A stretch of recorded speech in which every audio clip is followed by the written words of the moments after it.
bad except for the two of them. And at one point, a gun came out, and bad things can happen. So I guess I don't have any problem with the ruling. I'm kind of in favor of it. I don't know that we should have as liberal gun laws as we should. I know that you weren't necessarily making that argument, but I will. No. I'm in favor of it. I just thought Sotomayor gave a very interesting dissent. Sometimes the dissents are really interesting just because of the way they make you think. Oh, yeah. And no, I actually favor this ruling. I love the process.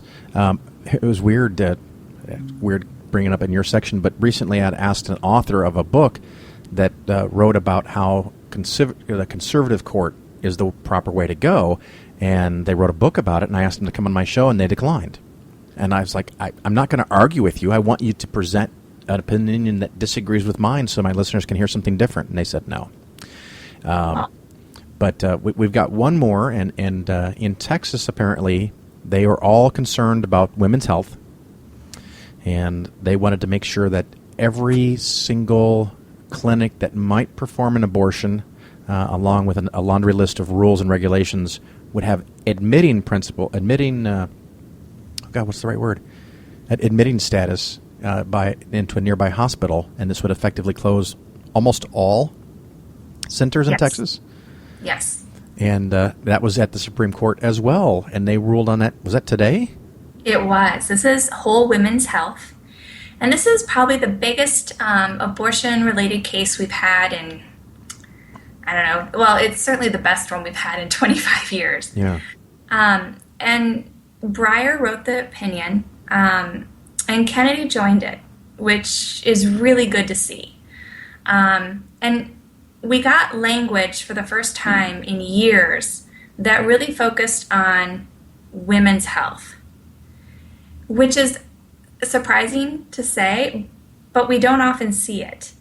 So it really talked about what is an undue burden on women and their health and obstacles to getting and respecting their choices. And so it was just this really nice breath of fresh air. And what they did is they looked at the evidence of all these rules. The admitting privileges rule, where before, and a lot of people didn't understand this, is that there was an arrangement. All abortion providers had an arrangement to get their patients to a hospital if there was a complication. They just didn't necessarily need to have admitting privileges. You didn't necessarily need to be the doctor that would take care of them once they got to the hospital. You just agreed that's where the patient would go. So, and when, I don't remember which justice it was, but they asked an oral argument, what case could Texas point to where admitting privileges would have made a difference and given women any better treatment? And Texas couldn't provide a single one. You read my mind. I was waiting because I thought that was a great question.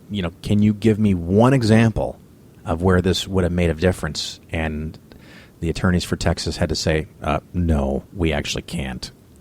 Right. And the same thing for the surgical center rules. There's a whole list of other kinds of outpatient type procedures, liposuction, colonoscopy, dental surgery. They all take place in the state, and they don't have to abide by the surgical center rules. And they have to do with it has to do with the width of the walls, all kinds of things that are technical to make yourself a surgical center. And again, they have nothing to do with providing safe care for an abortion. And actually, the procedures that we're talking about, not abortion, the other ones, often require or are considered riskier than the abortion procedures are. So, and they were not, these other liposuction, dental surgery, colonoscopies, none of them were targeted for regulation. And so it was just abortion. And so the court said, you're creating obstacles, you're creating hardships where there's no reason to. It's not truly helping women, it's hurting them.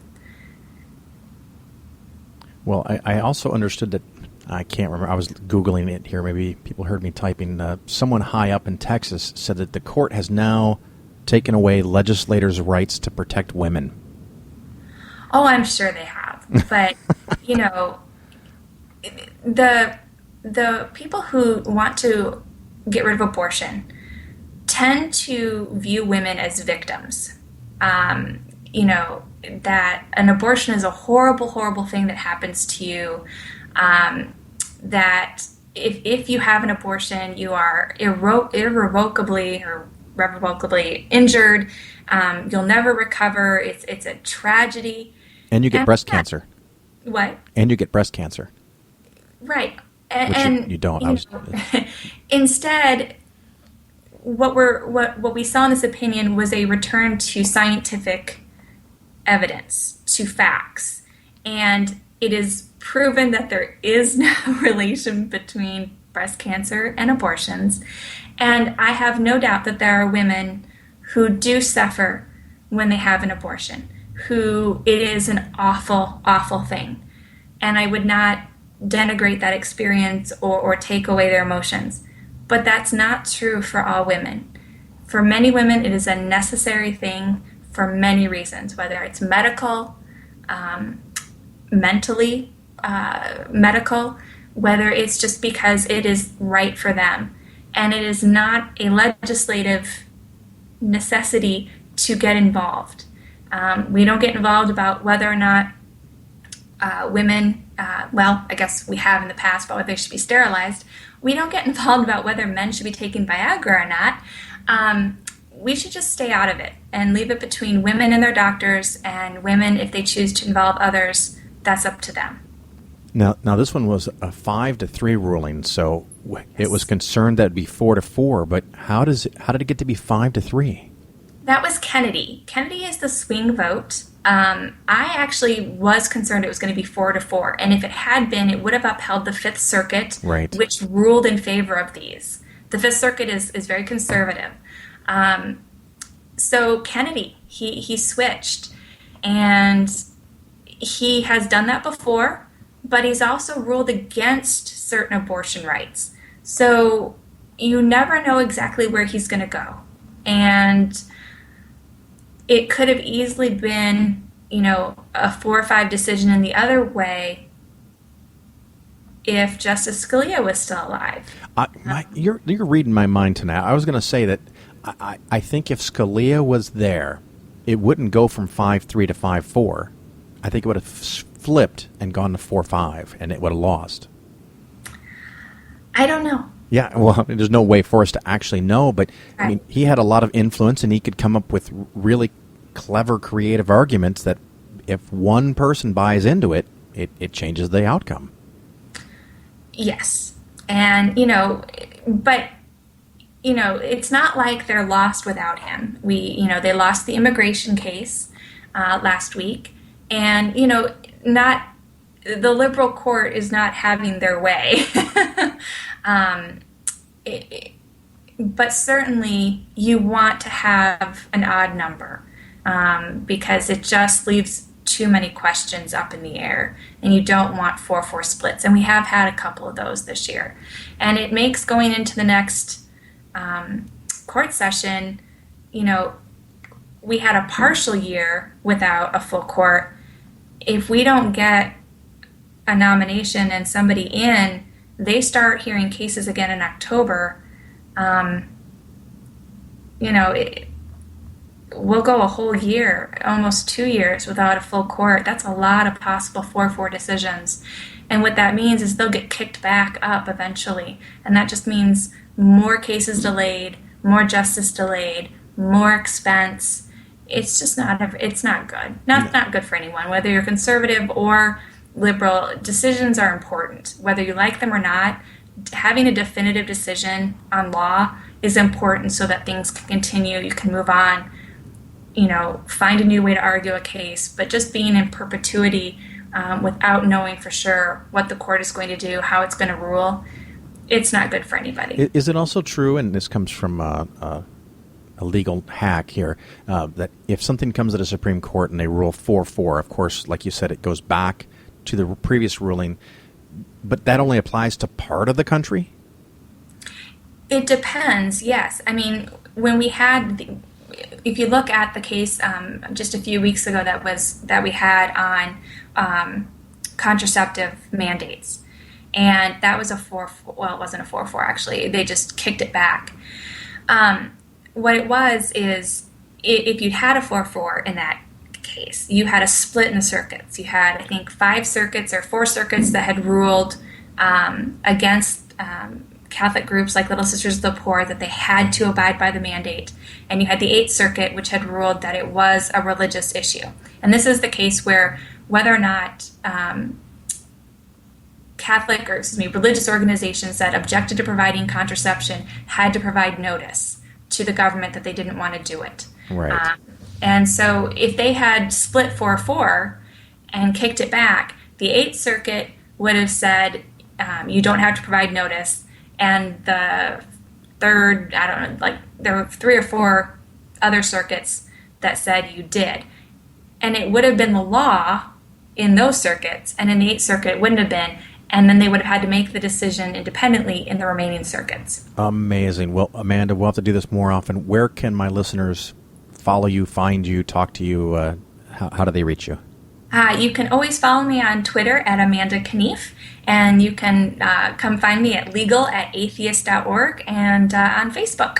Great. Well, thank you so much for being on the Phil Ferguson Show, and as always, it was a joy to talk to you. Thanks for having me, Phil. All right, bye-bye. Only on Secular Media Network. With me now, I have the world-famous Heather Henderson. How are you, Heather? Hi, everybody. I'm fine, thank you. Excellent. Now, you're on at least a couple podcasts, right? Yeah, I'm on 3 at the moment, kind of regularly. Well, what are those so the listeners can find you? Okay, well, I co-host 2 podcasts with Emery Emery, and those are Ardent Atheist, and you can find those on ardentatheist.com, and also Skeptically Yours, which you can find on skepticallyyours.net, and they're both on iTunes as well. And you said a third one? Actually, two other. So with Wendy Hughes on the Skepticality podcast, we do a little podlet called The Odds Must Be Crazy. Ah, yes. And then there's also, on Saturdays, a podcast called Drew's Bad Advice, and it's thebadadvicepodcast.com, and that's where we get questions from listeners, and we give them the worst advice we can think of, the worst. Wow. And it's usually a laugh riot. That. Now, so since you're on 4 different shows, you must be rolling in the dough. Oh, yeah. I'm so rich right now with all these podcasts I'm doing. It's amazing. I'm wearing diamonds as we speak. They are a girl's best friend, I heard. Well, they're mine. Not. Well, it's one of those things that people ask me, and it's like, so how much money do you make by having a show? And I'm like, are you attached to the world at all? Do you have any idea how this works? Well, we do on our podcasts, Ardent Atheist and Skeptically Yours, we have a free version and we have a premium version. The premium version costs measly $10 a year right now. And what happens is the free version is an hour, and then for the premium version, you get an extra half hour. So we record 90 minutes every time we record. And how does someone get that? Let's go ahead and give out that information so maybe you can make a few bucks. Sure. You can just go onto the podcast website, ardentatheist.com or skepticallyyours.net, and then there's a little link on the side that says premium, and then you can subscribe there. Excellent. Now, you were at the Reason Rally, right? It was great. I thought it was great also, and one of the topics I've covered a little bit here, and I thought you might be fun to talk about this. Do you think the lower numbers were because of social justice warriors? I don't think they played a huge part in that. I think there were probably many factors. Most of them, I don't know. Maybe it was because of the time of year. Maybe it was because, the first one was so huge that people got their kick out of that first one. They thought, oh, well, I've been to it. Maybe it was the guests or some of the guests. Johnny Depp's a great actor, but as far as seeing him at the Reason Rally, maybe not. Margaret Cho as well. So maybe the interest in the guests that were coming were not as huge this year, especially because most of the guests you can see at